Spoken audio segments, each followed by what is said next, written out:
What y'all doing out there in TV land, man? If you ain't tuned into Kofi's universe, you slipping. That's why I go get all my info for black culture. He do the best album reviews I seen. You know what I'm saying? Dope rap reaction videos. He do it all. You heard me? Go to Kofi's universe right now. Subscribe to his YouTube channel. Man, stay in tune, loved one. That's how it's happening. Me. Tube salute. Diamond D says Biggie's King of New York status is not fair to Jay-Z, Nas, and other New York rappers. Let's talk about it. If you're new to my channel, thumbs up the video, hit the subscribe button, click the bell icon to be notified when I upload new content and go live. Check out Lupe Fiasco, Zero Music, Zion Review, and the album review playlist. So, during a recent conversation with B High, check out B High Podcast on YouTube. Diamond D explained why it's unfair to other rappers from the Big Apple to call Biggie the King of New York. It's hard to say only for the fact that Biggie gave us like 2 albums. Some might say 1.5. So how can someone be the best ever after only 1.5 albums? He said. That's not fair to a lot of artists. Biggie was a shooting star. He touched a lot of people, and a lot of people loved him.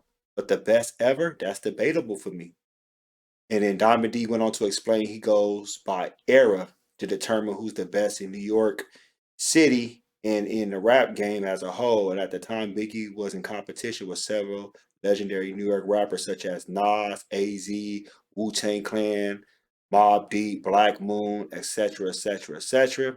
You got to go by era, he added. There are things Jay-Z stands for, and there are some things Melly Mel stands for, who was one of the influences, but someone 22 may be like Melly who. That's why I say you have to go by eras. Wherever anyone places him, Biggie Small's names will always be in the conversation. It looks like his legacy is crossing over into the metaverse as well. And let's break it down, y'all. So Diamond D was right. He said if you go by like the golden era in hip hop, if we talking about like the 80s, we gotta go with Rakim, you gotta go with Heavy D, Big Daddy Kane, KRS One. And we're only speaking on New York rappers. I can even go West Coast and throw in Ice T. I can throw in Too Short, I can throw in Ice Cube. Really can go to that level. But now, when you talking about when you into the 90s, like the early 90s, we're gonna go what? EPMD. They already had their little buzz from the late 80s. So you're gonna go with them, you're gonna go with De La Soul, you're gonna go with Tribe Called Quest, you know, you're gonna go with Common Sense before he was common. He was getting his foot into the door, like there's things like that that was happening. Special Ed was doing his thing. We had Cool G Rap. Yes, Cool G Rap paved the way for a lot of rappers. So you gotta have to throw him in there too. You know, you're gonna have to actually, throw some great artists in there. Like you can't overlook that. But when you talk about other rappers that came out in the mid '90s with Biggie, you gotta throw Redman in there. You gotta throw Busta Rhymes in there, leaders of the new school. You gotta throw Buckshot. For real, like you gotta think about these names. Wu-Tang as a whole, they was doing their thing. AZ. He was already there. Like I said, Nas submitted his legacy. Then Jay-Z came out Reasonable Doubt. Yeah, Biggie is sad that he passed away. But at the same time, though, even Tupac, you can throw him in West, East Coast, wherever you want to put him at. Then in like the late 90s, you had Big Pun. You had DMX. Think about that. A lot of people not even looking at that. You have the Lox. They was doing their thing. Then you move on to a different era. Then 50 Cent comes with his little albums. That's not discrediting him. I'm just saying, like, hip hop has kept evolving, and it's who you want to consider to be the king of New York. To me, Biggie is not the king of New York no more because he ain't here no more. No disrespect to him, only 2 albums. Some people give it to Jay-Z because of his sales. He got to the commercial side as far as like appealing to the commercial side of getting on the radio more than Nas. Nas is still he has some songs on the radio, but a lot of his songs wasn't gonna be on the radio.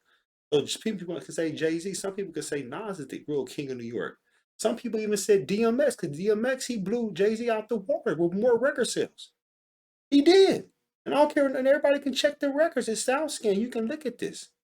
Like he sold more records than Jay-Z. So some people can say DMX, some people gonna say, oh, 50 Cent when he first came out with his first album and this and this and everything he was doing. So it's gonna always be subjective who's the real king of New York. You know, to me, I feel like that's on you. Some people might say, fuck that, it's KRS One, because when it comes to lyrics, some people gonna say it's Prodigy or Mobb Deep. Some people gonna think it's AZ. For real. So I believe who you think it is. To me, as a group, Wu-Tang had that shit on lock. Wu-Tang had that shit on lock right there with Mobb Deep, you know. But as an individual solo artist, no, I'm gonna go with Nas. You know, yes, he had a point that people was like, "What the hell's going on in '99 with I Am and Nostradamus?" And he came back and rejuvenated his career. But I'm gonna go with Nas. You know, as far as Jay-Z, Jay-Z been putting out number one hits. I can't lie. I ain't gonna lie on the dude. The dude was putting out number one album. So as far as like, always reaching number one on the Billboard. So that's up to you. I mean, what you think? Y'all let me know what you think. Post your comments below. Hulk smash Black Panther, the like button, subscribe to my channel. Click the bell icon to be notified when I upload new content and go live. Want to support and donate to the channel? I have Patreon. Patreon. First, Venmo, Cash App, PayPal, stream, everything. Next time, salute.